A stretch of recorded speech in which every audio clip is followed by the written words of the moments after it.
Et je me dis, en fait, il y a mon cadreur et c'est tout, quoi. Si jamais ça part en couille, je me fais déboîter le cul. Et donc, il y a des policiers qui me disent, mais en fait, tu vas te faire tuer par. La première, ce qui revient le plus souvent dans les évangiles, dans la religion catholique, enfin dans la religion chrétienne et dans les évangiles en particulier, c'est « n'aie pas peur ».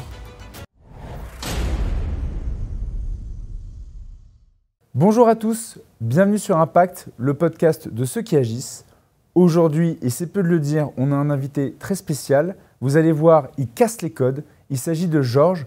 Georges, c'est évidemment le youtubeur très connu, mais c'est surtout aussi le cofondateur de VA+, rédac chef pendant la campagne de 2022 de Livre Noir, anciennement Frontières. Et vous allez voir, on va aborder avec lui son parcours et sa vision de la France et de l'écosystème. C'est passionnant. J'ai appris beaucoup de choses. C'est quelqu'un de très profond et j'aime justement cette dichotomie qu'il y a entre la forme et le fond. Et vous le verrez, voilà, vous allez découvrir, je pense, comme ça a été mon cas, une personnalité très riche, très intéressante, qui a vécu beaucoup de choses. En tout cas, je voulais vous remercier. Continuez à vous abonner, à commenter. Évidemment, c'est extrêmement important pour notre visibilité, vous le savez. Et puis nous, ça nous permet aussi d'avoir des invités prestigieux comme Georges. Je remercie également notre partenaire, Epopée. Donc Epopée, c'est la valorisation de la culture française au travers de divertissement. C'est une plateforme de vidéos à la demande. Vous allez sur epopefilm.com, vous prenez un abonnement. On ne vous demande pas de dons, mais on vous demande de nous soutenir avec un abonnement payant qui vous donne accès à un catalogue riche et varié que vous retrouverez exclusivement sur la plateforme. Donc n'hésitez pas, allez-y, c'est très important. Nous, ça nous permet de produire des beaux contenus de qualité dans un beau cadre avec des belles équipes. C'est grâce à vos abonnements. Donc là aussi, n'hésitez pas à aller sur le site et offrez-le à un de vos proches. Nous, ça nous aide aussi à développer nos formats. Je ne vous en dis pas plus. Je vous souhaite un très bon entretien et je vous dis à très vite.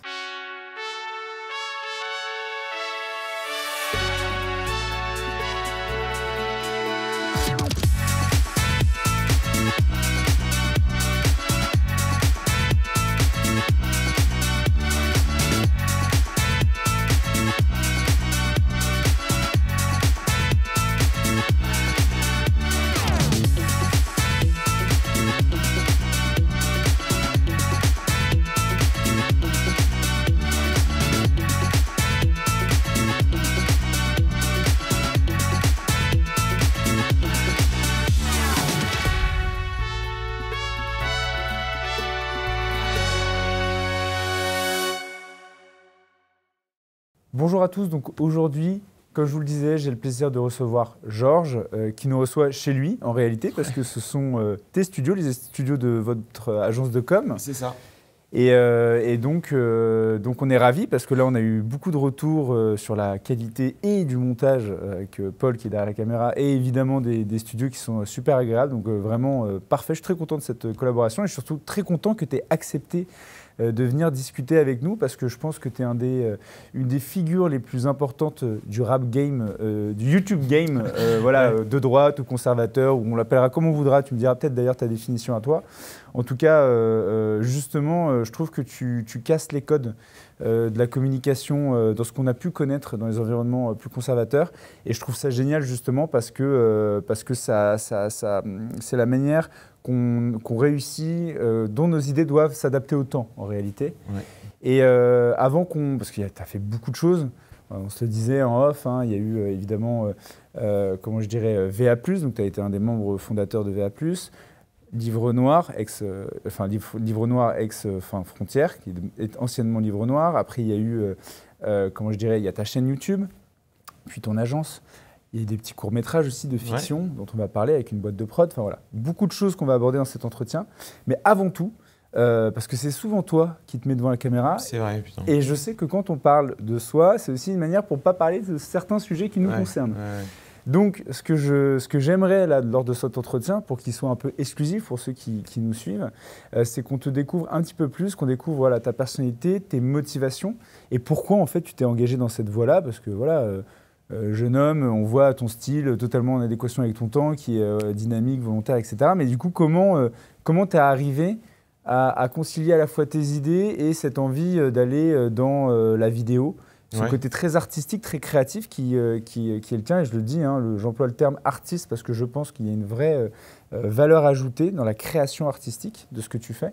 Mais donc, est-ce que tu peux nous raconter un peu pourquoi tu t'es engagé dans cette voie-là? Qu'est-ce qui s'est passé? Tes motivations? Et puis ensuite, on va voir un peu le parcours et réagir en fonction des petits événements qui ont jalonné ton parcours. Alors, c'est une vaste question, ça fait un peu psychanalyse.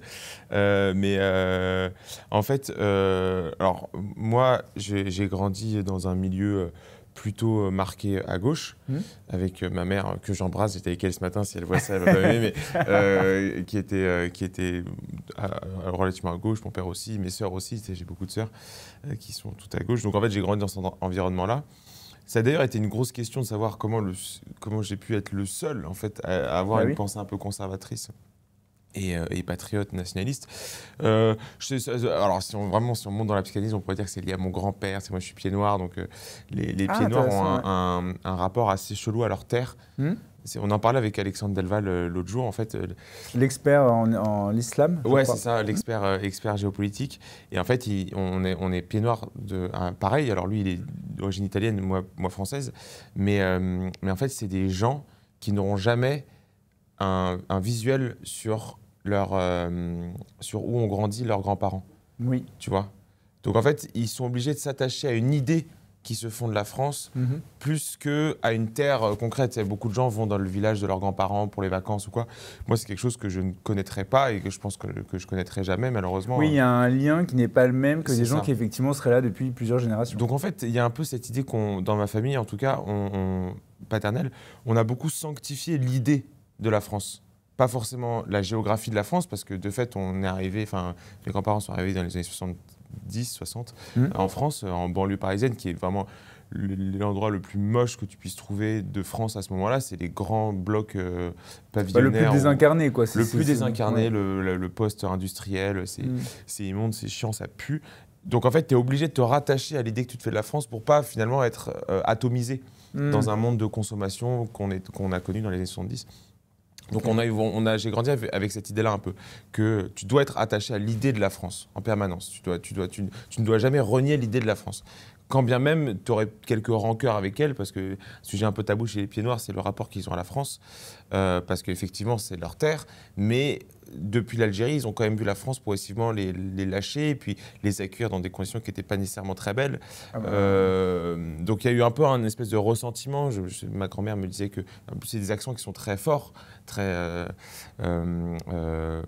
très audible, donc en fait ça se reconnaît, ça se parle entre eux, bref, une espèce de petite mafia pied noir. Bref, et en fait j'arrive à 17 ans là avec un peu cette alchimie dans ma tête où je grandis dans un milieu qui est plutôt ancré à gauche, mais quand j'ai une très bonne relation avec mon grand-père et quand on en parle, j'ai l'impression qu'il y a une dissonance un peu, tu vois. Et j'ai toujours été un très mauvais élève. À tout niveau, j'étais à chier. Je fais un point commun, c'est bien. Voilà, c'est ça. Je me souviens qu'en seconde, j'avais des notes. Mon père avait calculé que si tu cumulais les notes, ça faisait même pas 20 de moyenne. Ah oui, d'accord. Tu vois, donc, et franchement, là aujourd'hui, j'en rigole parce que je m'en suis plutôt bien sorti. Mais ça va me marquer parce qu'en fait, c'est comme t'es pas un bon élève, tu dois compenser avec autre chose.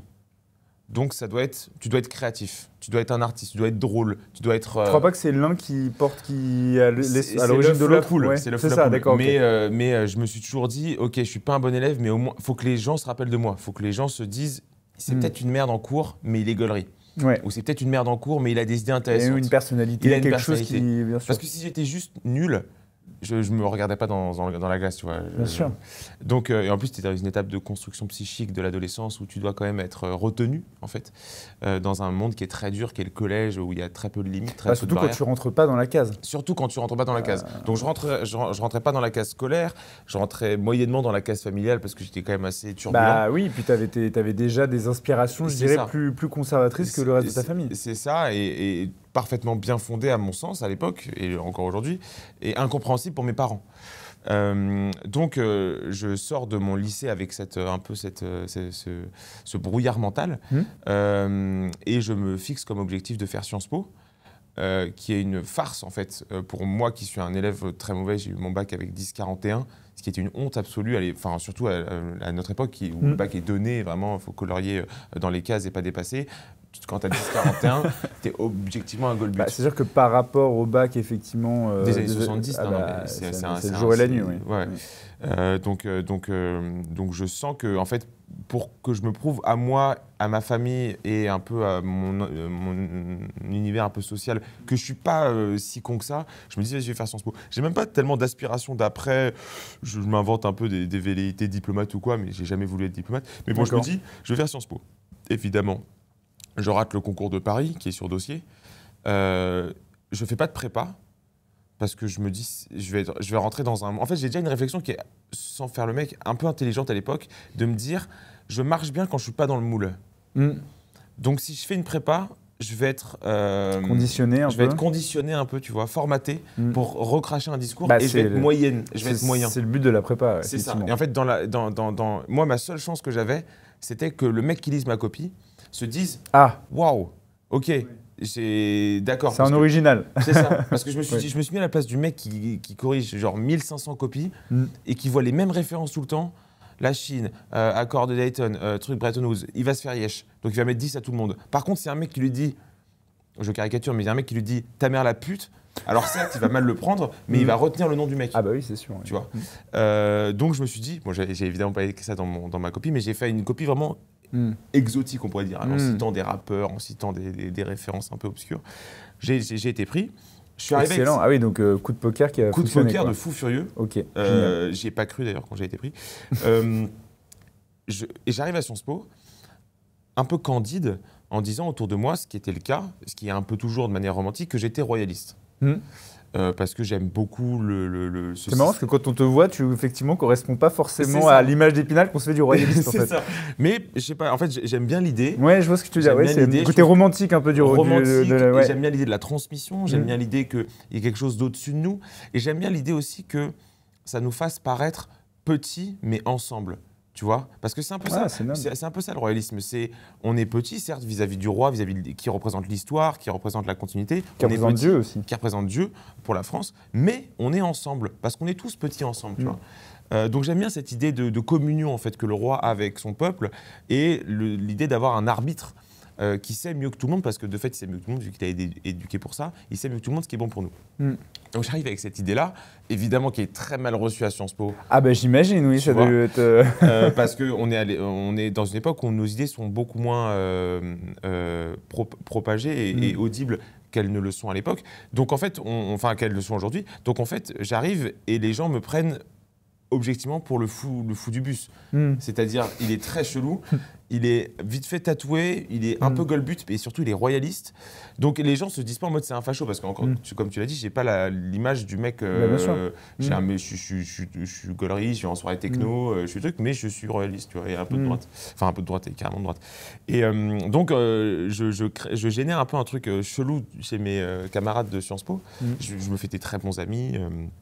Là-bas, c'est vraiment des gens… Et tu sais, on divague, et excuse-moi, je divague beaucoup, mais tu sais, l'ambiance universitaire a cette spécificité, tu passes toute ta vie avec les personnes. Bah oui. Donc en fait, et surtout quand tu n'es pas dans ta ville, moi j'étais à Lille, quand tu n'es pas dans ta ville, ça devient vraiment une famille de substitution. Et tu passes 2 semaines avec, c'est tes frères d'armes, en fait. Et vous faites tout, en fait. Tu fais tout ensemble, tu vas faire tes cours, les soirées, les courses. Tu vois, tu vis tes premières ruptures amoureuses là-bas. En fait, c'est un grand village, tu vois. C'est aussi l'avantage qu'ont les IEP, et je pense que c'est aussi pour ça que les gens sont aussi attachés aux IEP. Alors évidemment, il y a l'aspect universitaire qui est important, mais il y a aussi de l'aspect social où ça va brasser des gens qui vont passer leur vie ensemble ensuite. Et là, en fait, de ce qu'on remarque, c'est que les gens qui se sont connus à Sciences Po sont encore potes aujourd'hui. Donc il y a un vrai… ça remplit aussi une fonction émotionnelle, sociale très importante. Donc j'arrive là-bas, les gens se disent bon, c'est un peu le fou du bus, il est de droite ou quoi. Ensuite, je te passe les détails de mecs pas invités aux soirées. Donc alors je devais être… Ce que j'avais fait, c'est que j'étais devenu DJ pour pouvoir être quand même invité aux soirées. Parce que tu sais, il y a ce truc en mode ouais, il est de droite, on ne l'invite pas aux soirées. Oui. Mais il a une bonne playlist. Tu vois. Et ça m'a fait penser aussi à un truc que disait un pote à moi à l'époque quand j'étais au collège, où j'étais déjà un peu véhément, tu vois, sur mes idées politiques. Il me présentait aux soirées, parce que moi j'arrive toujours en retard aux soirées. Il arrivait avant moi et il disait alors, j'ai un pote qui arrive. Et ouais, il préparait tout le monde. Il préparait tout le monde, mais il préparait très mal. Ouais. C'est-à-dire que c'est des soirées qui étaient vraiment très, très engagées à gauche. Et il disait en mode alors, j'ai un pote qui arrive, il est nazi, mais il est drôle. Ah d'accord. Tu vois. Sympa. Donc en fait, les gens me voyaient arriver. Oh la vache. Avec la description terrible de devoir être à la fois nazi, mais drôle. De droite, mais drôle. Tu vois. Donc voilà, je pense que c'est un peu comme ça que j'ai... Après, ça faisait aussi une sélection naturelle, c'est-à-dire que les originaux ou les gens intéressants venaient te voir parce qu'ils disaient mais c'est quoi ce truc de fou. Et puis les autres qui étaient butés sur leurs a priori, next. Ouais. Non mais en fait, je pense que c'est aussi pour ça que j'ai un peu travaillé l'humour. C'est que ça permet de décompresser beaucoup sur des discours qui peuvent sonner extrêmement graves, extrêmement dangereux. Enfin, dangereux pour eux. Donc j'arrive, je passe ma scolarité à Sciences Po, très bonne scolarité. Arrive la période du Covid. Détail important, on porte tous des masques à l'époque. Des masques Covid. T'avais quel âge à l'époque du Covid ? J'avais 20 ans. Ouais, c'est 2020, donc j'avais 21 ans. Okay. Donc on arrive en période Covid.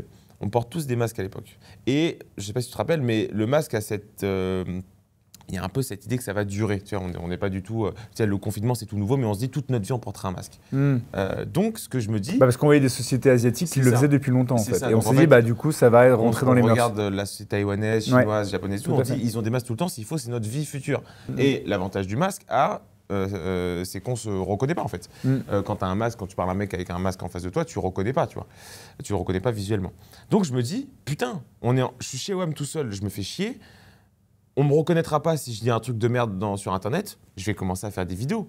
Oh, c'est génial. J'ai été bercé par Papacito, j'ai été bercé par Rochdi qui sortait ses premières conférences, évidemment Zemmour sur Face à l'info. Donc je me dis, en vrai, c'est la période, j'ai des trucs à dire. C'est une super opportunité en fait. C'est une super opportunité. J'ai un bagage intellectuel, je trouve, pour aborder des sujets pas sous l'angle traditionnel de droite, mais avec un bagage plutôt science-piste, donc de gauche. De gauche, mais retournant les arguments de droite. Oui, c'est-à-dire que tu comprends la dialectique du camp adverse, et du coup, tu te dis, je vais le prendre par cet axe-là, ce que ne font jamais les droitards, parce que les droitards, ils sont, sur certains sujets, ils sont vraiment bornés, butés, quoi. Exactement. Et en fait, du coup, il y a un gros problème de réceptivité du discours. Parce que si tu ne raisonnes qu'avec ton champ lexical, tu vas parler au tien. Oui, mais en fait, tu ne vas pas réussir à aller chercher ceux qui sont en dehors ou en halogène à côté. Quoi. Il n'y aura pas d'interférence avec le camp d'en face parce que le camp d'en face ne comprendra même pas ce que tu dis. C'est comme s'il entendait un mec parler chinois. Bien sûr. Donc moi, j'arrive avec des arguments un peu sociologiques, en reprenant un peu ce que dit Bourdieu sur la bourgeoisie, les élites et tout.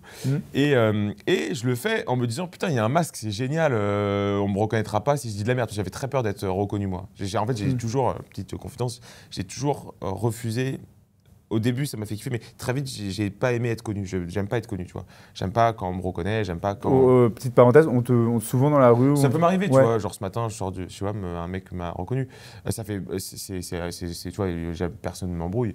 Enfin, faut rappeler, tu as fait au total, je regardais sur ta chaîne YouTube, juste ta chaîne YouTube, tu es à 20 millions de vues cumulées. Et puis chaque vidéo fait en moyenne 100 000, 120 000 vues. Et tu as 200 000 abonnés. Donc c'est sûr qu'à un moment donné, c'est commencé à faire du monde, quoi. C'est ça. Mais j'ai jamais kiffé. Mais bon, je le fais parce que c'est aussi, j'y trouve du plaisir aussi. C'est une conséquence. L'exposition m'a jamais fait plaisir, tu vois. Donc je commence à faire des vidéos. J'en fais 2, tu vois. Mais toi, tu faisais des vidéos comme exutoire pour vider tout ça, c'était un peu. Où tu disais, je vais construire quelque chose, puis on verra où ça me mène. C'était un peu ça. On verra où ça me mène, tu vois. C'était pas du tout parce qu'il faut savoir aussi que j'ai fait un peu de musique. Alors là, pour le coup, la musique, j'avais fait pour percer. Donc, c'est-à-dire, si tu vois la musique que je sors, tu vois qu'en fait, c'est une reprise un peu has-been de tous les trends de l'époque, où je me disais, putain, je vais percer et tout, ça va être très stylé. Et j'avais un peu ce fantasme qu'un jour, on apprenne que c'est moi qui étais derrière cet artiste-là. Tu vois un peu le délire, genre l'artiste masqué qui sort d'un truc, ah putain, c'est Georges. J'avais ce truc-là. Bon. Ok, c'était quel genre de musique? Électro, techno, deep. Très bien. Ça n'a jamais percé. D'accord. Et le truc dramatique, c'est que j'ai fait 2 vidéos YouTube, ça a plus percé que 10 ans de carrière musicale. Bref. Tu vois que je fais mes 2 vidéos, une sur le Covid et un autre sur prendre soin de ses aînés, tu vois l'expression qu'il y avait beaucoup à l'époque du Covid. Oui. Et à ce moment-là, je suis en coloc avec un mec qui s'appelle Antoine, que je salue, qui devait faire un stage à Valeurs Actuelles. Il ne peut pas le faire parce qu'évidemment, son école dit non, tu ne feras pas un stage à Valeurs Actuelles. Parce que Valeurs Actuelles de droite, ouais, c'est ça. Et d'accord. moi, alors à Sciences Po, qui est plutôt réputé de gauche, Oui. mon directeur accepte que je fasse ce stage-là. Je fais le stage à Valeurs Actuelles, je rencontre Baudouin, qui part en mariage au moment où j'arrive, pendant une semaine, et il me dit, vas-y, trouve un truc à faire. Et du coup, je gère un peu la chaîne. Baudouin, il était quoi à l'époque? Il était en CDI là-bas, il avait un espèce de rôle de chef. C'était le seul mec à gérer la chaîne YouTube de Valeurs Actuelles, qui n'était pas VA+. Qui n'était pas VA+, à l'époque. C'est ça. Voilà. Et donc en fait, il revient de son mariage, je lui dis, putain, j'ai une idée, viens, on crée une chaîne qui pourrait être un peu une espèce de...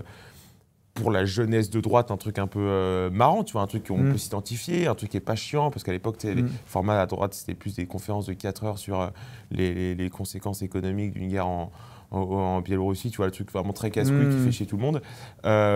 Papacito commence à émerger, donc...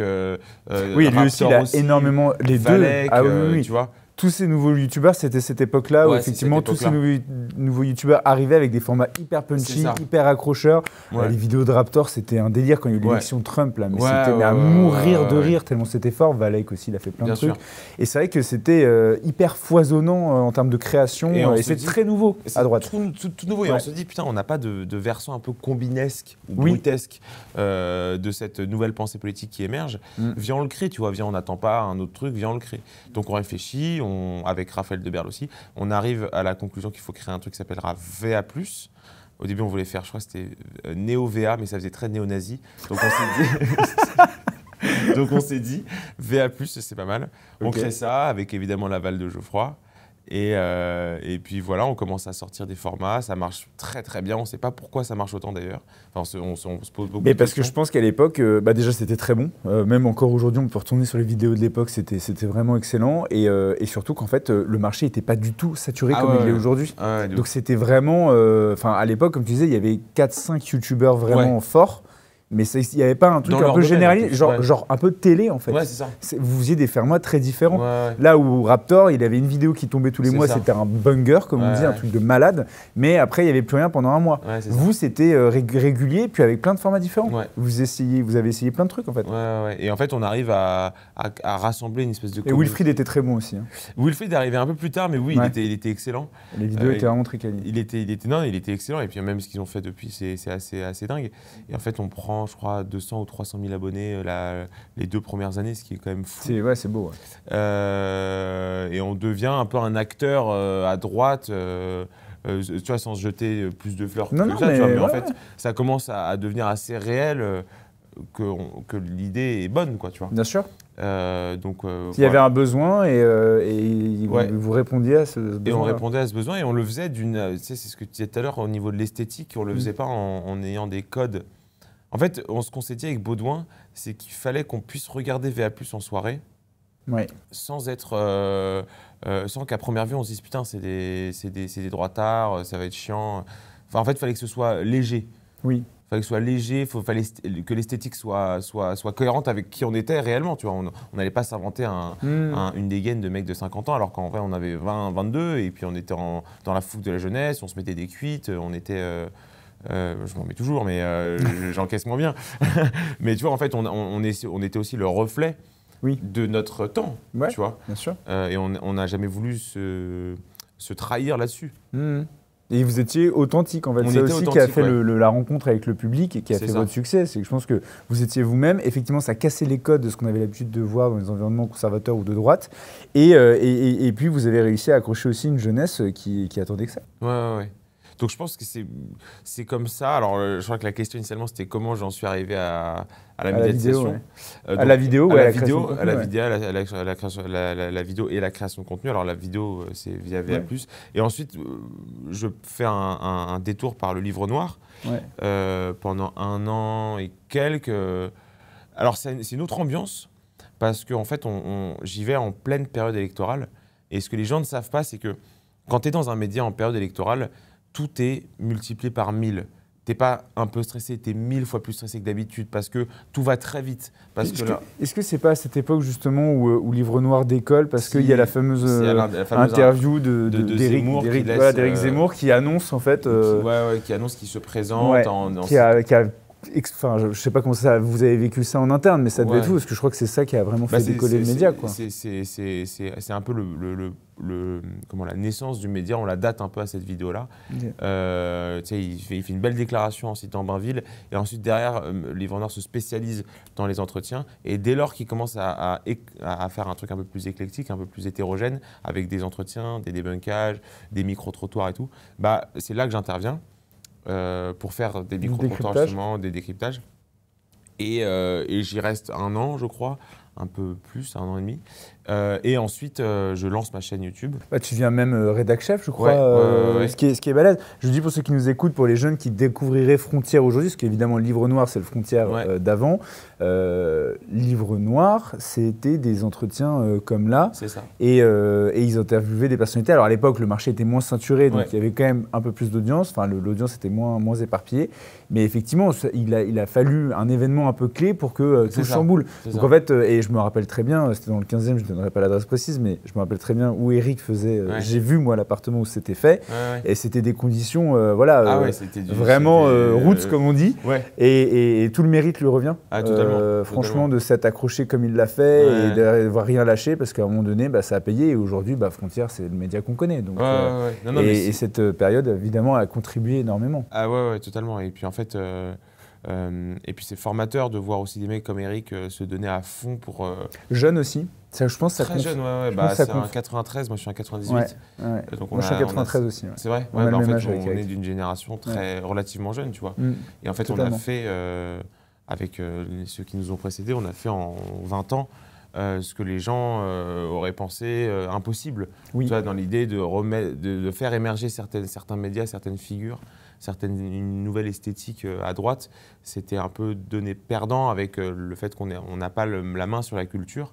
On n'a pas la main sur la diffusion de la culture, on n'a pas la main sur la morale. On a peu de levier. On a peu de levier, et malgré ça, malgré ce maillage contraire à nos idées. Oui, en notre défaveur, c'est clair. On est arrivé à faire quelque chose. Alors on n'a évidemment pas gagné, et puis je pense pas qu'on aura gagné un jour, dans la mesure où on va pas. C'est pas une question de prendre le pouvoir ou quoi, mais en fait, au moins les gens de droite ou les gens qui aiment leur pays, qui sont patriotes, trouveront un débouché. Sur Internet. Ils auront, et on y reviendra peut-être en fin d'entretien, mais en plus, dans la jeunesse, tu as cet appel-là d'ordre, j'allais même dire de grandeur, mais bon, c'est plus d'ordre. Tu as cet appel-là, tu as cet appel d'air, et si on avait été un peu en décalage, ils auraient rien trouvé sur les réseaux. Enfin, là, j'ai l'impression qu'ils ont quand même une certaine structure sur les réseaux qui a été permise par l'émergence de médias comme Livre Noir, Valeurs Actuelles, VA+, bien sûr, ou d'autres chaînes, ou la tienne, sur lesquelles on est actuellement. Très humble et très modeste pour l'instant, mais ça viendra en tout cas. Avec les équipes, on met toute notre énergie et notre bonne volonté pour que ça fonctionne. Et donc du coup, assez balèze de faire la bascule entre VA+, donc vous créez ce fameux média. Tu me diras d'ailleurs quel a été peut-être le moment de la rupture, s'il y a une anecdote ou un moment vraiment qui t'a extrêmement marqué avant d'arriver et chez VA+, et chez Livre Noir. Enfin, oui, c'était à l'époque Livre Noir. Est-ce que par exemple la nouvelle comment tu as vécu la nouvelle du changement de l'équipe de VA+, est-ce que c'est quelque chose qui t'a marqué ou pas, ou est-ce qu'il y a un autre événement qui t'a particulièrement marqué chez VA? Quand je suis parti, tu veux dire quand tu y étais ou en partant? L'événement qui m'a le plus marqué, alors il ne va pas aimer si je dis ça, parce que c'est... en fait, c'est en raison de petites tensions internes. Et puis même moi, je sentais qu'il fallait que je fasse un peu autre chose. Quand tu fais toujours les mêmes formats et que tu es toujours... Oui, toi, on sent que tu as besoin de renouvellement, de recréer autre chose. C'est ça. Et en fait, le moment le plus marquant, c'est quand même quand Baudouin me demande de retirer, parce qu'à l'époque, je m'appelais Georges VA. Ah oui. Et Baudouin me demande de retirer VA de mon nom, mais de manière extrêmement légitime, parce que je suis plus à Valeurs. Mais tu vois, ça a fait un peu un changement, c'est un peu un rite d'initiation. Donc tu changes de blase, t'es plus dans l'équipe. Ça a été un moment un peu fort. Ah oui, parce qu'il y avait ce sentiment très fort d'appartenance, de travailler accompli ensemble. Ouais, il y a un truc un peu sacrificiel. Et c'est même un peu... alors c'est pour les entrepreneurs qui nous regardent, mais c'est même un peu la difficulté d'avoir une proximité telle avec ton entreprise. Affective avec l'entreprise, tu vois. Tu sais, quand tu montes une entreprise, tu le sais mieux que moi, tu as tendance à te confondre avec l'entreprise, ce qui est très mauvais d'un point de vue business et Tout à très fait. mauvais d'un point de vue émotionnel, parce qu'en fait, à chaque fois que l'entreprise va mal, bah, ça se répercute psychologiquement sur toi. C'est très intéressant, c'est un très bon enseignement, effectivement. Moi, il m'a fallu 2 ans pour le comprendre. Mais en fait, C'est un vrai sujet. Mais c'est parce que en fait, on est fait comme ça. Ouais, on bien sûr. est fait. L'être humain, bien sûr, il fait comme ça. Ouais. En fait, Cette attache affective, parce qu'on met toutes nos tripes dans le projet, donc forcément, on est un peu embarqué. Ça devient un peu nos c'est notre bébé, c'est comme ça. Hein. On a mis un peu de vie, un peu de notre conscience, un peu de notre mental, notre énergie. Bien tu sûr. vois, les gens voient une entreprise, mais toi, tu vois des heures de sommeil, tu vois, des plans Oui, des que t'as pas eu, sacrifices, des soirées que tu n'as pas fait, de l'argent que tu as mis de côté, que tu n'es pas parti en voyage ou aller au resto avec, que tu as mis dans la boîte. Tu vois un bonheur sacrifié. Bien sûr. Donc en fait, dès lors que ça va mal avec l'entreprise ou que l'entreprise va mal, ça remet en question ça te remet en question ton identité, tu vois. C'est un peu pareil que les gens qui se confondent avec leurs idées politiques. C'est pour ça qu'il faut avoir beaucoup de recul quand on parle politique. Faut savoir qui tu es, mais il faut aussi savoir prendre la distance nécessaire quand tu parles politique, parce que sinon, tu vas te confondre avec ce que tu penses, tu vas te confondre avec tes idéaux politiques, et dès lors qu'on va les remettre en question, tu vas te sentir attaqué personnellement. Alors qu'il faut savoir raison garder quand on parle politique. Bref. Mais toujours est-il que sur l'entreprise, j'avais eu pareil à Valeur, et on avait pareil avec Baudouin, c'est et Raphaël, on s'était tellement investi dans VA+, on avait tellement conscience des sacrifices qu'on avait faits pour VA+, parce que ce que les gens ne comprennent pas, c'est que dans les années 2020, s'exposer à droite... Ah, c'était chaud. Ouais, c'était un vrai risque. Enfin, c'était un vrai engagement. Zemmour n'a pas encore fait son coming out. Oui, c'était pas la même ambiance. C'est pas la même ambiance. C'est encore assez délicat aujourd'hui. Oui, mais ça l'est moins déjà. Ça l'est moins, tu vois. Donc en fait, en fait, tu perds beaucoup de potes, t'as une relation de merde avec ta meuf à cause de ça, t'as plein de trucs. Parfois, tes parents te posent la question, tu commences à t'embrouiller avec eux, tu commences à t'embrouiller avec les potes de tes sœurs que tu connais pas. Enfin, tu vois, c'est toute une alchimie qui entoure cette création d'entreprise que tu prends très personnellement. Donc en fait, quand je pars de VA+, tu as un peu l'impression que j'y laisse un peu une partie de moi, parce que je me dis, putain, attends, c'est moi qui ai créé ça, je me rappelle ce logo et tout. Donc moment un peu délicat dans ma mini-carrière, je sais pas si j'ai une carrière, mais dans ma petite carrière. Mais en fait, très vite, au bout de, je sais pas, 6-7 mois, je recommence à parler à Baudouin, et aujourd'hui, c'est le sang de la veine, tu vois. Ouais. Donc non, mais heureusement. Mais je vois très bien. Vois, heureusement. Et puis, c'est ça aussi, la vie humaine. C'est ça. Tous les mecs aussi, on se dit les choses, et puis il y a des clashs, et puis après, on devient potes, et puis... voilà, c'est ça, ouais. Ce qu'ont beaucoup plus ça nous lancerait sur un autre entretien, mais c'est un truc qu'ont pas beaucoup les hommes, malheureusement, de confondre l'authenticité avec la brutalité, tu vois. Ils se disent que s'ils sont trop transparents avec ce qu'ils pensent, s'ils sont trop transparents avec leurs émotions, ils vont apparaître comme faibles. Alors que précisément, je pense que la virilité, c'est de pouvoir dire sincèrement ce que tu es, ce que tu penses, d'avoir une lecture lucide sur ce que tu ressens. Bref, c'est un autre. Non, mais c'est intéressant, effectivement. Et donc, du coup, après, donc tu as fait plus d'1 an sur Livre Noir. Ouais. Est-ce qu'il y a un moment chez Livre Noir qui t'a particulièrement un moment chez Livre Noir qui m'a particulièrement marqué? Je pense que c'est le moment où je me suis fait embrouiller. Alors, je me suis fait embrouiller une première fois à la manifestation Adama Traoré. Oui, d'accord. Parce qu'en fait, tu étais parti sur le micro-trottoir, là? Ouais, c'est ça. D'accord. Faut savoir que Éric Tegner, c'est un absolutiste. Tu vois ce que je veux dire? C'est-à-dire qu'en fait, quand il fait quelque chose, il le fait à fond. Et il fait pas en mode, il envoie pas des gens au charbon en mode vas-y, c'est bien, fais des trucs. Si jamais il faut qu'il aille devant 40 personnes pour leur dire ce que vous pensez c'est de la merde, lui et son petit corps, il va le faire, tu vois. Et en fait, il se dit, mais ce qui est compréhensible aussi, il se dit si moi je peux le faire, tout le monde peut le faire. Alors qu'on n'a pas tous la même psyché, on n'a pas tous la même réaction au danger, on n'a pas tous la même peur à l'exposition vis-à-vis de l'exposition et tout. Mais il a un peu et je le comprends parce que je suis un peu aussi comme ça. C'est un premier de cordée, on appelle ça. C'est lui qui ouvre la voie et dit voilà, maintenant j'y suis allé, vous y allez. C'est ça. Et en fait, et du coup, il m'avait dit vas-y, va là-bas à la manif Adama Traoré et tout. Et moi, j'y étais allé avec grand plaisir parce que ça me fait plaisir de débattre. Tu vois, quand on regarde ce que j'ai à Sciences Po, j'ai beaucoup appris à débattre, donc ça me faisait plaisir de débattre. Et c'est pour la première fois de ma vie, je me suis senti là-bas fondamentalement en danger. Au niveau de ton intégrité physique. Ouais. Parce qu'en fait, tu sais, je me rappellerai je pense très longtemps. Tu sais, je fais un micro-trottoir je l'interviewe, tu vois, sur un sujet annexe, je crois que c'est sur le rapport à la police dans ces manifestations. Et tu sais, en fait, je me rends pas compte, mais progressivement, peut-être 10-15 mecs qui m'entourent, tu vois, des mecs avec des, tu sais, les Ouais, black blocs, des bandanas, des foulards, ouais, ils ont une des esthétique visages qui est cachés. très sombre, très dark, qui Ouais, fait. bah c'est des genre black bloc quoi. Ouais, genre black bloc, mais un peu violent et très, très véhément et tout, tu vois. Ah oui, bah c'est. Oui. Et je me dis, en fait, il y a mon cadreur et c'est tout, quoi.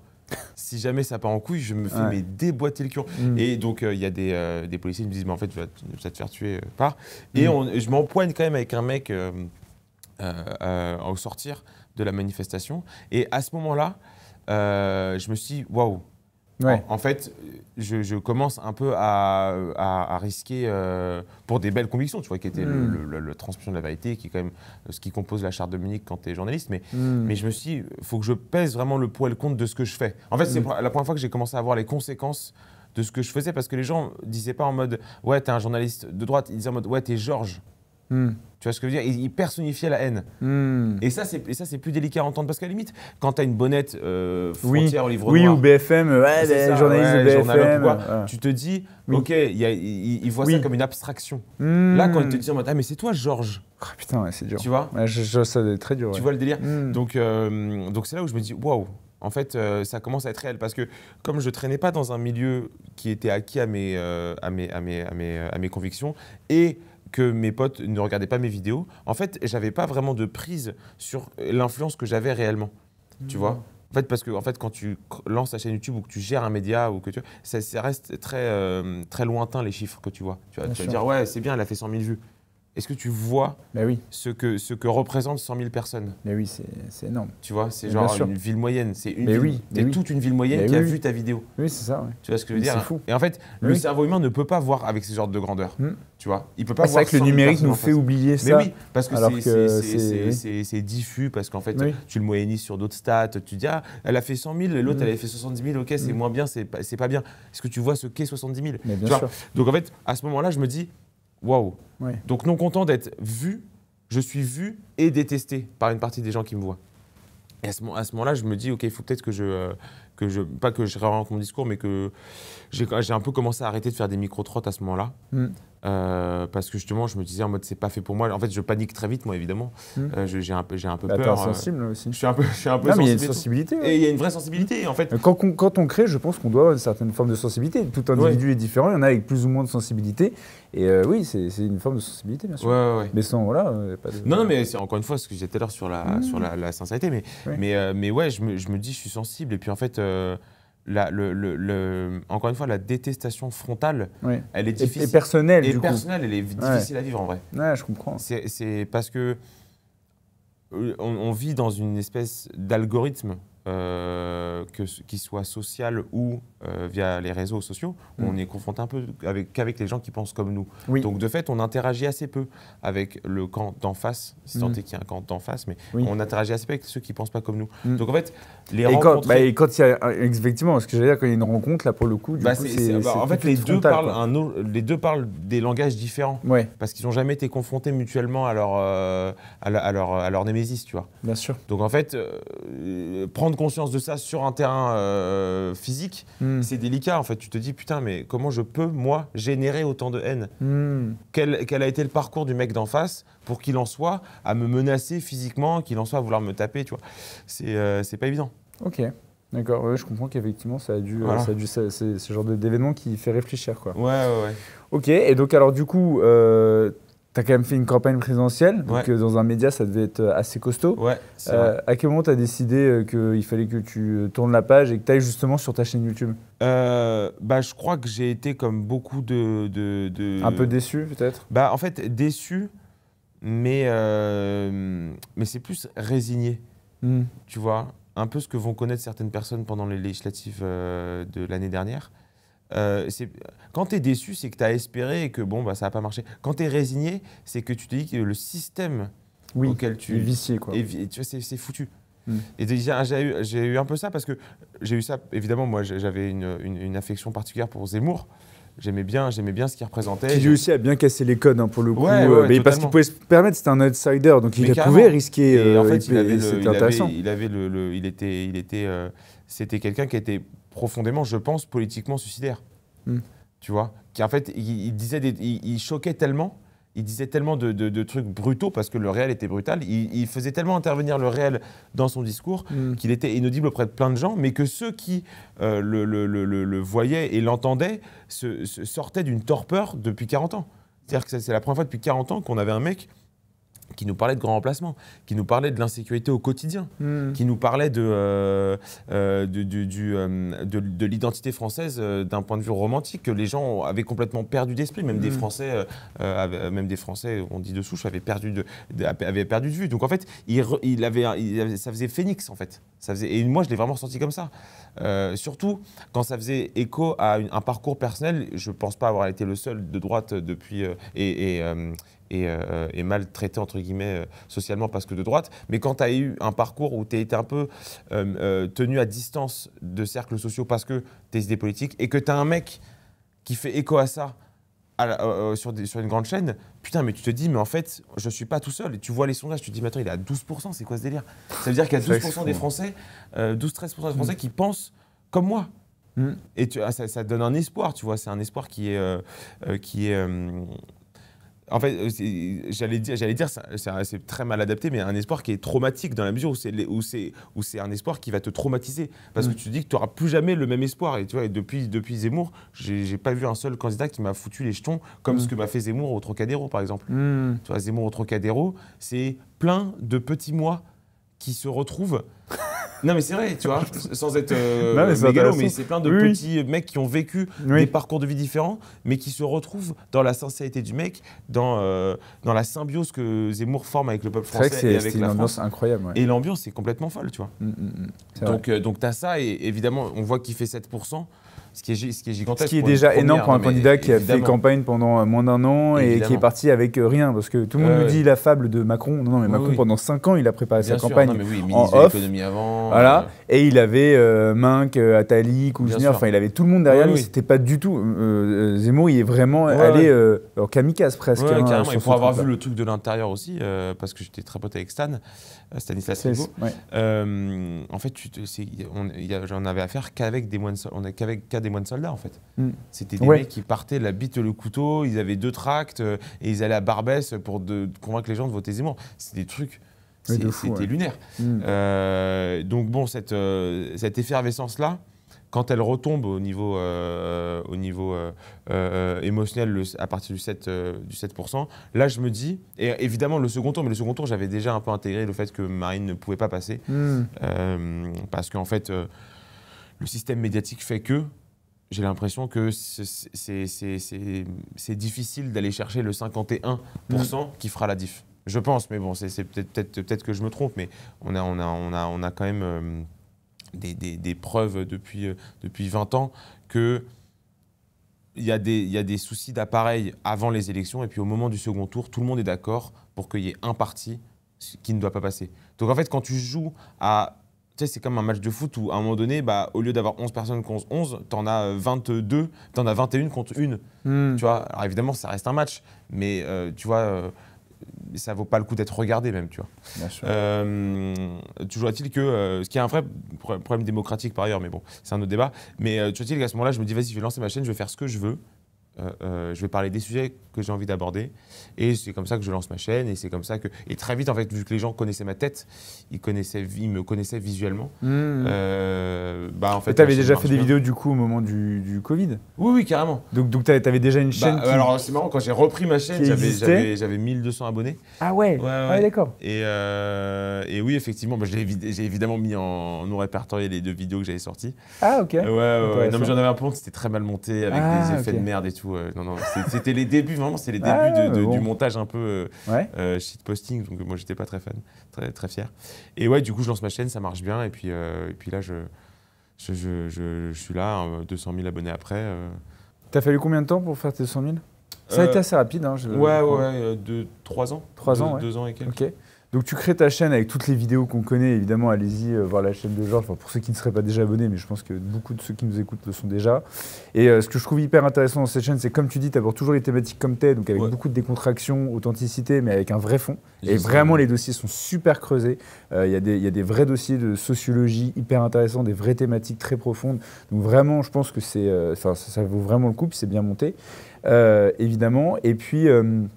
Et puis, il y a aussi cet aspect, c'est à ce moment-là que tu commences à avoir aussi un peu plus, te pencher plus vers l'artistique pur, donc à sortir du décryptage, de l'actualité ou de faits sociologiques pour aller sur de l'artistique. Et là, tu sors, alors déjà à l'époque, je ne sais pas exactement quand est-ce que sort, donc tu sors un format avec Geoffroy Lejeune, qui est aujourd'hui patron du JDD, qui était à l'époque patron, chef de la rédaction de VA.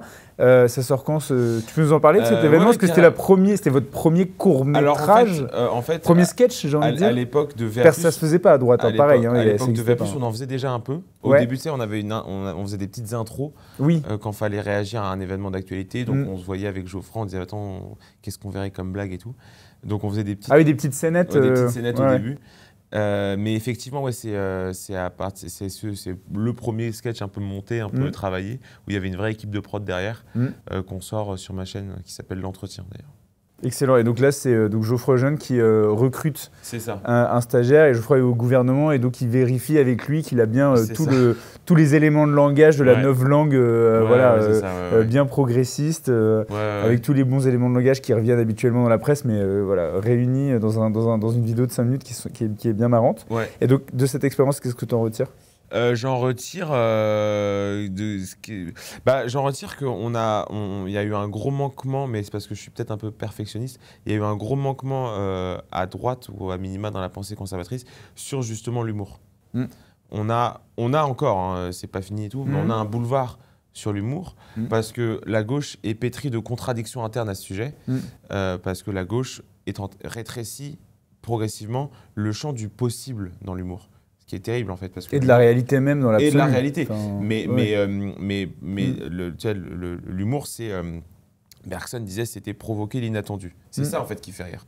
Quand un mec se gamelle en face de Watt, ce qui te fait rire, c'est qu'à la base, il n'était pas censé se gamelle. Quand un mec dit une blague d'humour noir en face de toi, c'est que... Sur un handicapé ou autre, en fait, tu t'y attends tellement pas que t'es choqué. Et donc ça te fait rire. Et ça provoque le rire, parce que le rire, c'est un mouvement.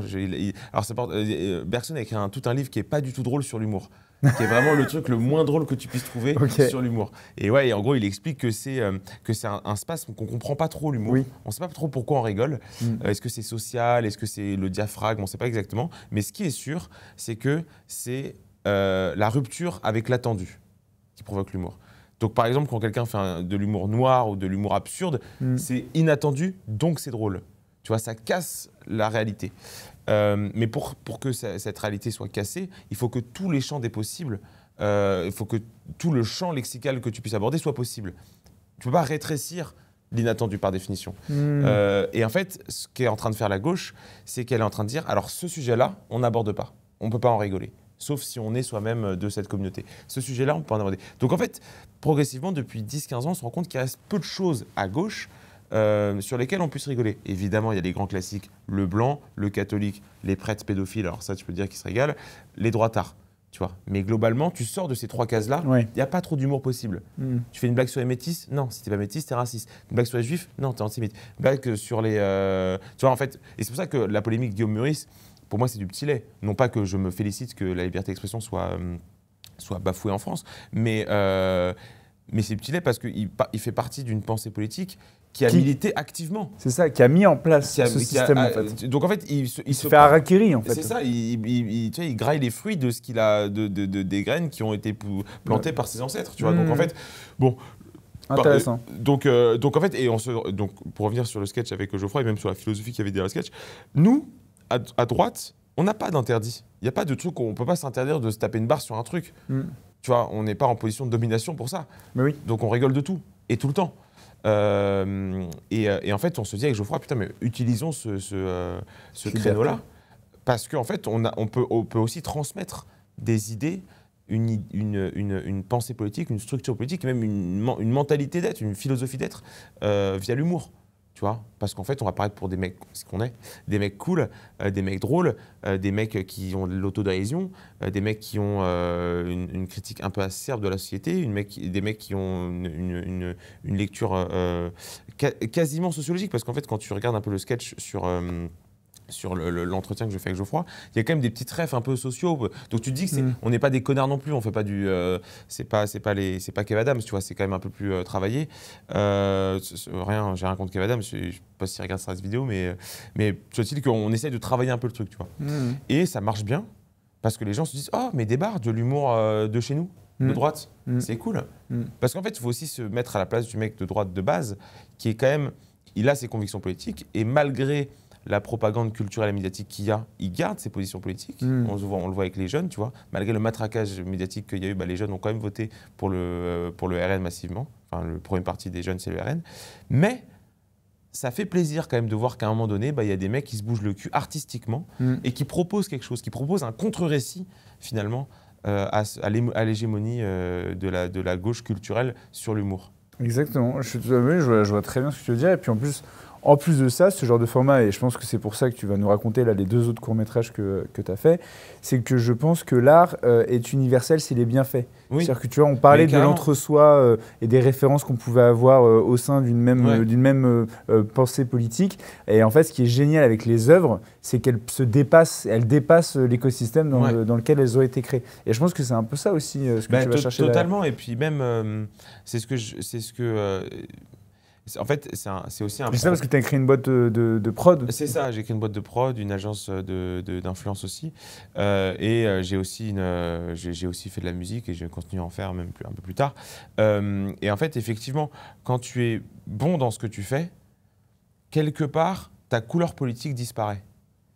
En tout cas, elle n'est pas un frein pour aller toucher un public plus large. Elle n'est pas un frein. Je veux dire, ta couleur dans le produit artistique, non pas ta couleur politique personnelle, mais dans le produit artistique, ça ne transparaît pas, tu vois.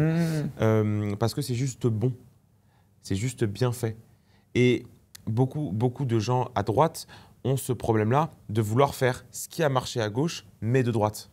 Tu vois, de l'humour de droite. C'est intéressant. Je pensais à quoi en particulier ? Je vais pas développer, mais de la musique de droite. De droite. En fait, accoler de droite à tout ce qui a marché à gauche. Un festival de droite. Alors déjà, ça pose un problème logique, qui est que si ça a marché à gauche, c'est parce que c'était un public de gauche. Et puis aussi, c'est mettre sur un piédestal la politique, alors qu'en fait, ce qu'il faudrait faire, dans l'idéal, c'est quelque chose de bon par des mecs de droite. Mais à la base... ton premier objectif, ça doit être de faire quelque chose de bon, visuellement, artistiquement. Oui, c'est de ne pas penser à faire un produit pour la droite, mais de faire un bon produit, bien pensé, avec une structure idéologique de droite, mais pour tout le monde. Mais c'est ça. Et en fait, l'avantage de... Subtil. L'avantage de... En fait, tu le vois d'ailleurs dans les produits auxquels tu es exposé. Tu vois quand ça a été, pour qui et pourquoi ça a été pensé. Un sketch de droite, fondamentalement de droite, tu vas le voir, tu vas le sentir. Tu vas avoir un rire d'entre-soi. Tu vas dire, ah, des bars, ils ont taclé les woke, génial. En fait, c'est chiant, c'est pas drôle. Tu vois, ça te fait chier. Tu as une interaction entre 2 connards qui disaient, on peut plus rien dire, c'est vrai, on peut plus rien dire. Bon, c'est pas drôle, on se fait chier. En revanche, un bon sketch, bien travaillé, bien pensé, philosophique, il va plaire aussi à un mec de gauche qui va se reconnaître là-dedans. La preuve, c'est qu'il y a beaucoup d'humoristes dits de gauche qui sont objectivement drôles. Mais qui sont hilarants, tu vois. Mais oui. Qui sont très drôles. Donc, je pense que il y a 2 révolutions à mener. Il y a faire de l'artistique, qui est une première révolution qu'il faut mener, mais il y a faire de l'artistique pour l'art et non pas pour la politique. Il y a une deuxième révolution qui est plus substantielle, plus délicate. Qui est une conséquence et qui ne doit pas en être la cause, en fait, l'essence. En fait. Tu ne dois pas te dire, il faut que je fasse quelque chose de droite. Tu dois te dire, il faut que je fasse quelque chose de bon. Retrouver le goût du bon et du vrai, du juste dans ce que tu fais. Et ça va parler, forcément. Ça va parler. Donc voilà, c'est un peu la réflexion qu'on a tenté d'avoir sur mon premier sketch, mon deuxième et surtout mon troisième, où je me suis vraiment donné sur la prod. Parle-nous des 2 autres, du coup. Alors, le deuxième, c'est la sketch qui s'appelle La Rédac.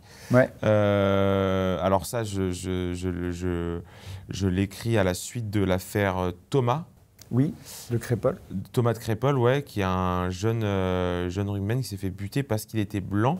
Et un article de presse, ça doit être Libération, je pense, ou je sais où, l'Humanité, à voir, dans la semaine ou dans les 2 semaines qui suivent ce meurtre-là, il y a une tentative un peu d'explication de ce coup de couteau. Quelque part, il l'a un peu cherché. Et je trouve que cette réflexion, au-delà d'être abominable humainement, il y a un ressort Il y a comique. Patrick Cohen aussi qui a fait ça. Il y a évidemment Patrick Cohen, dont on sait. On a essayé aussi de comparer ça au bal de Roméo et Juliette et tout. Enfin, il y a quand même un univers très South Park qui s'installe autour de ce meurtre-là. Mais en fait, je me dis, c'est abominable humainement, mais il y a un vrai ressort comique. Il y a un vrai ressort comique, et là, je renvoie à ce que je disais tout à l'heure sur le fait qu'on rigole de tout, c'est qu'il y a quand même des gens dans une rédaction qui ont vu un petit rugbyman se faire tuer et qui se sont dit qu'est-ce qu'on peut trouver pour légitimer le fait qu'il soit mort. Oui, c'est ça. Quelles excuses, en fait, c'est ça. Quelles excuses on peut réussir à trouver pour justifier l'injustifiable? Ils en avaient trouvé une d'ailleurs, et c'était très fort. Ils avaient sorti un article en disant alors, certes, Thomas est mort, certes, il est mort parce qu'il était blanc, certes, il est mort innocent, mais, et c'était le mais le plus important, il avait liké une vidéo de Bardella. Il avait écrit ça. Il avait vraiment écrit ça. Et en fait, je me dis, c'est génial. Ils font le sketch pour nous. C'est incroyable. Donc en fait, on pense un peu, avec Louis Fishman, que j'embrasse aussi, on pense un peu à un sketch qui pourrait retracer cette mentalité. De fou, en fait. Mais c'est une mentalité de malade, au sens pathologique. Ouais. C'est une mentalité de malade qui cherche des causalités absurdes pour ne pas voir le réel. Tu vois, enfin bref. Donc bref, on cherche un sketch un peu marrant à faire là-dessus. On aboutit sur ça, on tourne un peu ça en vitesse, ça sort et puis ça marche aussi très bien, on est très content. Et du coup, le dernier sketch que je fais sur des scénaristes qui écrivent un sketch avec de plus en plus un peu ce qu'on se disait, un peu une mise en abîme de ce que je disais tout à l'heure sur l'humour le domaine de l'humour qui se rétrécit. Là, c'est des scénaristes qui sont forcés progressivement de faire un sketch de plus en plus absurde pour répondre aux critères. Tu vois. Et alors au début, il commence avec un couple et ça finit avec un couple d'homosexuels noirs et blancs, handicapés, en fauteuil roulant, tu vois. Et en fait, on se rend compte que, tu vois, qu'en fait... Oui, et la prod, du coup, je spoil un peu. De toute façon, on mettra évidemment les trois formats en description de la vidéo. Déjà pour voir l'évolution, parce que c'est de plus en plus quali à chaque fois, donc vraiment ça c'est top. Et le dernier particulièrement bien fait, bien produit. Et en fait c'est la prod qui passe dans le bureau à chez nous. Ils disent ah non mais là vous pouvez pas faire ça, c'est un truc de facho. Non mettez-moi. Alors que ça se passe du coup, je crois que c'est la Première Guerre mondiale, je crois de mémoire selon les costumes. Donc c'est un mari qui dit au revoir à sa femme. Et il dit non mais pas du tout. Vous allez mettre un noir. Mais il n'y avait pas de noir à l'époque au fin fond de la Creuse du mec qui partait prendre le train pour aller à Verdun quoi. Enfin de quoi vous me parlez en fait. Et à chaque fois justement et à chaque fois le scénario est revu quoi. C'est ça. Dans l'absurde. Ce qu'on voulait vraiment faire transparaître dans le sketch, c'était que en fait progressivement il y a une vraie réécriture de l'histoire qui est faite aujourd'hui pour y intégrer des éléments actuels. Ce qui est précisément l'inverse de ce que doit être un récit national, qui n'est pas l'histoire qui s'adapte à qui tu es, mais qui est toi qui t'adaptes à l'histoire. Tu vois, c'est un mouvement vertical. Tu vas vers l'histoire, tu t'oublies en fait. Tu t'oublies au travers d'une histoire commune qui te dépasse. Et il y a un mouvement inverse depuis les années 40 où l'histoire est censée l'histoire doit s'adapter, ce qui est absurde. À notre mode de notre vision. D'ailleurs, ce qui est logiquement absurde. L'histoire ne peut pas s'adapter. L'histoire a eu lieu, c'est comme ça. On ne peut pas juger d'ailleurs l'histoire avec le regard de nous d'aujourd'hui. En fait, c'est un anachronisme permanent. Bien sûr. Et en fait, foutre des Noirs dans la guerre de 14, ça n'a aucun sens. Foutre des trans, ça n'a aucun sens. Foutre des, tu vois, et à terme, en fait, on va avoir le paradoxe absolu d'une histoire qui est le reflet de notre société actuelle, tu vois. Et du coup, l'histoire n'aura plus aucune utilité puisqu'elle n'aura plus aucun enseignement, puisque l'enseignement, c'est précisément de nous renseigner sur une époque qu'on n'a pas connue. Donc en fait, c'est cette réflexion-là qu'on voulait développer avec Tim quand on a fait ce sketch-là. Et pareil, les gens se sont aussi sentis... en fait, ils se sont sentis, j'ai l'impression, doublement représentés. Premièrement, parce que c'était pro, c'était bien filmé. Ouais, c'est vraiment quali. Hein. Et deuxièmement, le propos avait du sens. Ça allait quelque part et c'était pas le même sketch qu'on nous ressort à toutes les sauces. Et on va pas aborder la question du dégringolage humoristique du studio Bagel ou de Golden Moustache. Mais en fait, tu te rends compte que depuis 10-15 ans, en fait, l'humour, c'est de la merde aujourd'hui. L'humour, on a été submergé par l'humour américain du stand-up comedy club, le grand classique. C'est un rebeu qui parle sur scène en disant que ses parents étaient très durs face au petit Nicolas dont le père avait acheté un poney pour Noël, tu vois. C'est le truc, c'est le même humour depuis 15 ans. On se fait chier, c'est pas drôle. C'est un humour qui est communautarisé, qui est communautaire, qui ne fait rire que sa propre communauté. j'essaye de un peu m'inscrire en faux vis-à-vis de ça et de proposer un humour un peu plus type Les Inconnus, où l'humour fait mal, dans la mesure du possible ou dans la mesure du tolérable, mais l'humour, tu vois, il gêne un peu, tu vois, il crée un sentiment de gêne, mais en même temps, c'est un sentiment de gêne qui est libérateur, où c'est une espèce de catharsis où tu dis, bah, en fait, c'est bon, on peut rigoler, quoi, tout va bien. Carrément. Et tu as des projets, donc du coup, donc là, il y a eu ces 3 formats. Tu as monté ton agence là depuis quelques mois maintenant. C'est quoi vos projets là pour la suite tes projets à toi, sur quoi en ce moment tu es mobilisé? Alors, projet de l'agence, l'idée c'est de fluidifier certains aspects de la création de contenu pour que ce soit pour les influenceurs qui, en fait, vu que j'ai été influenceur, je connais ça par cœur. Je vois un peu à quoi j'ai été exposé et ce que j'aurais aimé qu'on me dise et ce sur quoi j'aurais aimé être déchargé quand j'ai commencé mon aventure sur YouTube, notamment sur le montage, sur les lieux physiques où tourner, sur l'aide à l'écriture et tout. Quand je regarde mes premières vidéos, je vois qu'il y a quand même pas mal de manquements à ce niveau-là. Donc c'est un peu ce qu'on propose aux influenceurs. On propose aussi à des entreprises d'être présents sur leurs réseaux sociaux respectifs, LinkedIn, Insta, en fait, c'est avoir de la visibilité. Pour avoir de la visibilité, et même, il y a une question un peu de fierté. Tu vois, tu es content quand ton entreprise a un beau rendu. Quand tu as la machine à café, bah, en fait, tu discutes du dernier court-métrage qu'on a réalisé pour toi. En fait, ça te donne ça t'inscrit dans un temps un peu plus optimiste que juste, bah, on fait je sais pas, du conseil ou du droit, et puis voilà, c'est tout, quoi. Ça change un peu d'univers, j'aime bien proposer ça aux entreprises. Donc, on fait ça, on fournit. Quand des marques veulent se développer, ben on leur dit, on les conseille, on leur fournit des influenceurs aussi avec qui on travaille pour leur dire, bah, attends, tu devrais peut-être bosser avec cette marque-là ou cette marque-là, tu vas peut-être bosser avec cet influenceur pour maximiser tes revenus. Voilà. Et sur les projets perso, alors en ce moment, je travaille sur... alors ça nous emmènerait un peu loin et peut-être ça va être un peu chiant pour toi à entendre, mais en gros, j'ai traversé il y a 1 an et demi, 2 ans, une grosse période de doute, qu'elle soit professionnelle, personnelle, psychologique, émotionnelle, parce que plein de choses me sont arrivées, certaines que j'ai contrôlées, d'autres non, certaines que j'ai entraînées, d'autres non, certaines, tu vois. J'ai été un peu dans un marasme mental assez profond. Remise en question. Grosse remise en question, tu vois, les gens ne le savent pas, mais j'ambitionnais d'arrêter la chaîne YouTube à un moment donné. Parce que tu vois, je m'y reconnaissais plus. J'étais profondément triste, tu vois. Très sincèrement, j'étais profondément malheureux.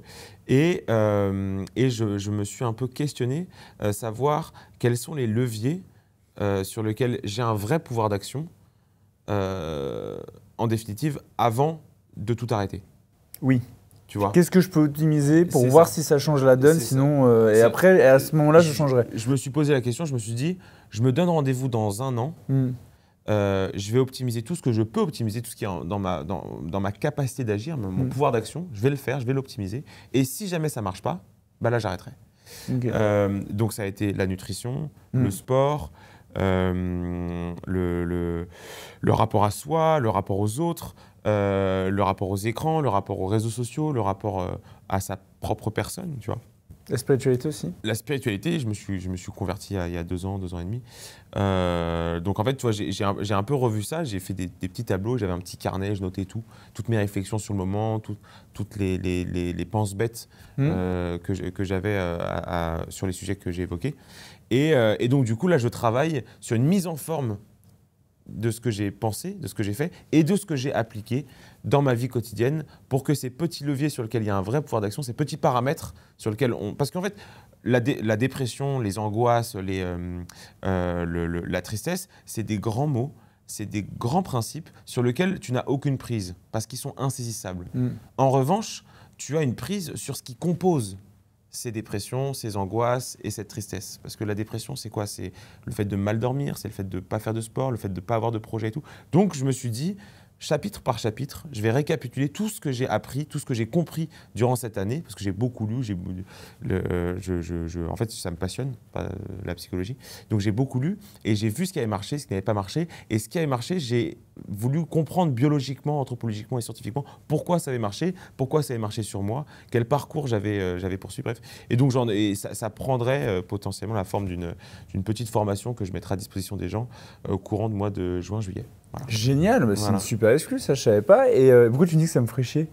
Non, parce qu'en fait, on s'écarte un peu du sujet. Non, c'est la continuité de tout ce que tu as entrepris jusqu'à aujourd'hui. Donc en plus on est jeunes et j'espère qu'il y a plein de projets, d'autres projets, des projets ambitieux qui... Mais c'est parce qu'en fait, j'ai remarqué aussi pour avoir côtoyé le milieu depuis maintenant 6-7 ans. Alors pour les gens qui ne connaissent pas, le milieu, c'est ce qu'on appelle un peu abusivement les gens qui bossent dans les sphères médiatiques un peu à droite.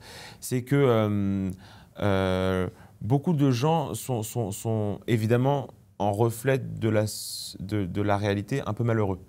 Tu vois, ils sont exposés à beaucoup de malheurs, ils sont exposés à beaucoup de tristesse. Il y a une morosité ambiante assez pénible. Il y a un cynisme. Oui, tout à fait. Il y a un cynisme qui jalonne chaque pensée émanant d'un mec du milieu, qui est assez dramatique parce qu'en fait, on ne fait rien et on ne propose rien, on ne crée rien. Lorsqu'on est animé par des basses pulsions. Ouais. Je ne dis pas qu'ils sont tous animés par des basses pulsions, mais je dis qu'à certains moments, tu peux avoir la réminiscence de ces basses pulsions.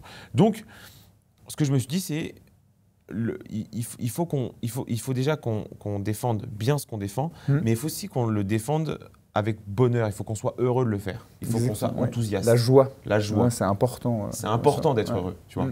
C'est le message du Christ. C'est le message du Christ. C'est la résurrection du Christ. Mais c'est vrai, vous apporter la joie. C'est la joie et c'est le fait de ne pas craindre. Donc, ça fait 1 an et demi, 2 ans que je travaille tout ce que je peux. Je fais des études, j'interviewe des gens, je téléphone à des psychiatres ou quoi, pour savoir concrètement comment tu redonnes de l'enthousiasme. Parce qu'on se dit souvent, il faut changer le réel pour que les gens y soient heureux. Je pense un peu que c'est l'inverse. Je pense que on ne change le réel qu'en étant un exemple enthousiaste de ce qu'on veut.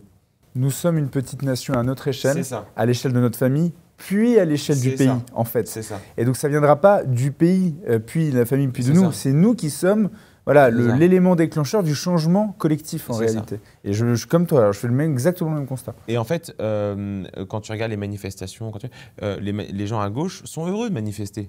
Ils sont heureux. Et ils sont convaincus d'être portés par quelque chose, évidemment, le progrès pour eux, c'est vraiment ça, c'est ce qu'ils défendent. Et du coup, ils sont tous des petits super-héros, en fait, parce qu'ils considèrent qu'ils sont dans le camp du bien et qu'est-ce qu'ils font est juste, en fait. Et en fait, ça change la donne, c'est vrai. J'ai l'impression qu'on a moins ça dans notre camp politique, où on est très morose. Parce qu'on je pense qu'on fait beaucoup d'introspection aussi à droite. On est très à l'affût, on est très perfectionniste, donc on est très à l'affût du truc qui n'irait pas chez le voisin, alors qu'en réalité, on est d'accord sur 98% des points. Et qu'en fait, il faudrait juste qu'on ait un projet commun ensemble. Et on est beaucoup dans la réaction. Et on ne propose pas beaucoup d'alternatives. Il n'y a pas de projet. Il n'y a pas d'alternative, il n'y a pas de projet. Il n'y a pas de projet. Et en fait, c'est fondamental, même dans la structure cérébrale d'un individu, sans projet, tu meurs. Parce que sans projet, ton cerveau se dit, ça ne sert à rien de vivre. Tu vois, et il n'est pas con, tu vois, le cerveau est assez rationnel. Si jamais tu n'as pas de projet, il ne va pas te donner de l'énergie pour faire un truc qu'il n'a pas identifié. Donc, que ce soit à notre échelle, à l'échelle de notre projet politique, à l'échelle de la nation, ayons un vrai projet, fermons les yeux et identifions quel est le projet qu'on veut pour le pays. Parce qu'il ne faut pas juste dire en mode « ouais, on veut arrêter l'immigration, on veut truc ». Pourquoi Qu'est-ce qu'on porte? Exactement. Quel est notre monde idéal? Par quoi on est transporté? Par quoi on est, tu vois, qu'est-ce qui nous transcende? Tu vois? Et ça, cette réflexion-là sur le projet, sur le demain, sur l'avenir, sur le futur, cette réflexion-là, il faut qu'on l'ait maintenant parce que il viendra un moment donné où potentiellement ces idées-là arriveront au pouvoir, mais elles arriveront au pouvoir en ayant été la réaction aux idées de la gauche, pas en ayant porté un vrai projet. Une vraie identité propre qui soit justement cette graine après qui puisse se développer. Et je suis 100% d'accord avec toi là-dessus. Je fais exactement le même constat. Je l'ai d'ailleurs fait il y a un peu plus de 3 ans quand j'ai créé Epopée. Epopée, ça n'existait pas à droite. C'est-à-dire que c'est une plateforme VOD, donc vidéo à la demande de divertissement, dédiée à la valorisation de la culture française. Pourquoi? Parce que la culture, c'est l'identité. L'identité, c'est la compréhension de ce que nous sommes. Et toi qui a beaucoup travaillé sur le sujet de la psychanalyse, les psys et la quête du développement personnel, etc., si on ne sait pas qui on est incapable d'apporter de la valeur à nos proches, à la société, dans les entreprises où nous travaillons, de créer de la valeur, etc. Et donc en fait, moi j'ai l'impression qu'effectivement à droite on réagit beaucoup, mais on ne comprend pas réellement ce pourquoi on se bat, sinon on proposerait une alternative, ce qui n'est pas encore le cas. Et donc la question de l'identité, Même si elle est moins sexy que les sujets d'actu comme l'immigration, l'insécurité, qui suscitent de fait de l'émulation immédiate et de l'actu et des chaînes en direct, etc. Bah, l'identité, en fait, c'est peut-être ce qui est le plus important parce que si on comprend bien qui on est, individu, nation, on arrivera justement à proposer des nouveaux projets. Mais c'est un travail de longue haleine, c'est un travail de long terme. Et c'est un travail qui est… tout à l'heure, je l'ai dit qu'il était essentiel. Je pense que c'est un travail qui est vital. C'est un travail et toutes les études le montrent. Il y a des grandes études qui ont été faites. J'en avais parlé sur ma vidéo sur les origines. C'est les mecs qui s'inventent des origines. C'est un processus qui est naturel de s'inventer une origine parce que tu as besoin… Enfin, c'est un processus qui est naturel quand on ne te propose pas un modèle positif de ta vraie origine. Tu vois. Parce que tu ne peux pas t'identifier. C'est pour ça que j'en veux beaucoup aux historiens, aux gens de gauche qui salissent notre histoire. C'est qu'en fait, non contents de salir l'histoire en elle-même, ils déconnectent l'individu à une transcendance. En lui disant, tu n'es pas une filiation. Tu n'es pas une filiation. Ta filiation est mauvaise, tu vois. Donc en fait, l'individu qui n'a pas de filiation, il tombe. C'est comme un arbre sans racines, ça tombe.